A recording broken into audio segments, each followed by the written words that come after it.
we never had enough money. But my mother insisted that we get a good education. She said that she wanted her daughters to create their own destiny. She believed that we wanted to create a solid educational foundation. So she sent us to the best private school in the city she could afford and worked all day long to pay for it.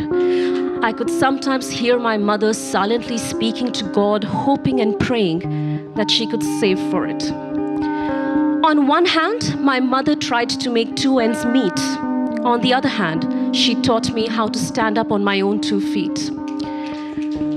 At school, they taught me the periodic table. At home, my mother taught me how not to label. At school, I learned that the earth was not flat but round.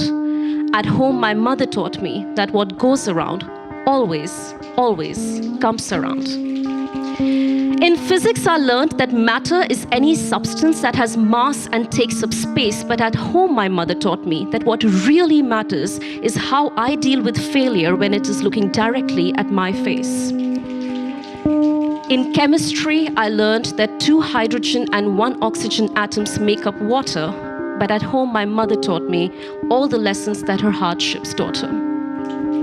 You see, growing up, we never had enough money. But my mother insisted that we get a good education. She believed that she wanted her daughters to create their own destiny. She wanted us to have a solid educational foundation.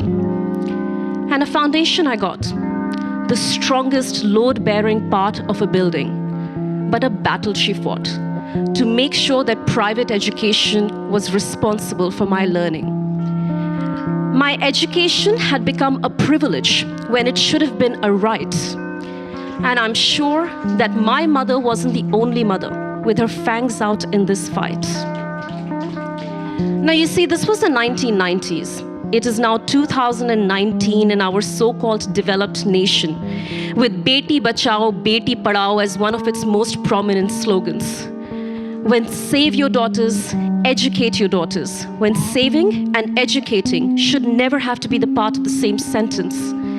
We can no longer plead for our right to live and then demand our right to education. Instead, we demand our right to educate our sons, our daughters, our children, but most importantly, the so-called leaders of the nation. Because you see, just like my home, our country might not have enough money since it is a developing nation. But just like my mother, I want our leaders to insist that we get a good education. You must want India's daughters to create their own destiny and not feel like the last brick in a weak, politicized, corrupt foundation.